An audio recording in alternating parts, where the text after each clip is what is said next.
No programa anterior, a gente conversou sobre como montar um orçamento familiar, quitar as dívidas e iniciar uma poupança.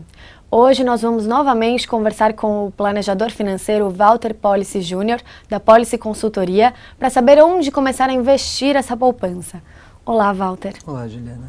Agora que eu comecei a poupar algum dinheiro, onde é que eu devo investir esse dinheiro? Quais os fatores que eu devo considerar para saber qual é o meu perfil de investimento? Tem dois pilares que devem nortear os investimentos de todo mundo. E normalmente é o que as pessoas esquecem de fazer. Todo mundo lembra quanto rendeu a aplicação e normalmente lembra quando rende bem, né? Quando rende mal, ninguém conta para os outros. Mas tem dois pilares fundamentais que são a base dessas escolhas. O primeiro deles é o objetivo. Então, antes de começar a poupar, coloque quais são os seus objetivos.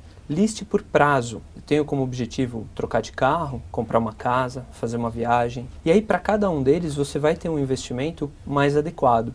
Então, se eu quiser comprar uma casa, eu posso começar a poupar, por exemplo, num fundo imobiliário, que tem a ver com imóveis. Se eu quiser me aposentar, eu posso fazer um plano de previdência. Se eu quiser um dinheiro para reserva de emergência, né, o colchão financeiro, como a gente chama, eu posso colocar na poupança. Com relação ao perfil, é bastante importante que a pessoa se conheça. Então ela tem que saber, se o meu investimento um dia cair um pouquinho abaixo do que o dinheiro que eu coloquei, eu lido bem com isso? Ou aquilo vai me dar uma angústia? Se aquilo me der uma angústia, eu tenho que ter investimentos que não deixem isso acontecer. Porque não pode ser uma coisa desconfortável para mim. E para quem está começando a poupar, tem um saldo mínimo que eu devo ter na poupança antes de começar a pensar em outros investimentos ou não? Eu posso começar a colocar direto na renda fixa ou na renda variável? O ideal é que a primeira poupança de todo mundo, primeiro investimento de todo mundo, seja a criação de uma reserva de emergência. Esse dinheiro serve para eventuais coisas que podem acontecer na vida da gente, para as quais a gente não tem essa previsão. Ele varia alguma coisa entre 6 e 12 meses do seu custo. Então, se o meu custo familiar é de R$2.000, eu vou ter ali de 12 a R$24.000 poupados num lugar quietinho, que não vai servir para nada, apenas para me dar segurança. Normalmente a gente recomenda a própria caderneta de poupança para fazer isso, porque ela tem uma rentabilidade mais baixa, mas ela tem muita liquidez. E uma coisa importante é que ela não paga imposto de renda. Depois disso, aí sim eu tenho que fazer um mix de investimentos entre renda fixa e variável, sempre balizando pelos objetivos que eu tracei. Qual é a diferença entre renda fixa e renda variável?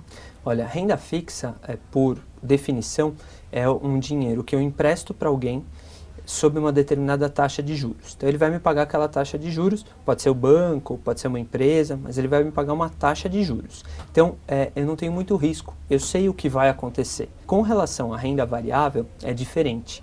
Na maioria dos casos, eu me torno sócio de uma empresa, como as ações, por exemplo, que é o maior exemplo disso.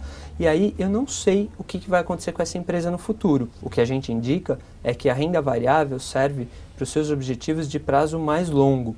A partir de 3 anos, por aí, você pode começar a investir em renda variável. Já para objetivos que tenham prazos menores do que esse, o ideal é a renda fixa. Então, não necessariamente a renda variável é só para quem já tem investimentos em renda fixa?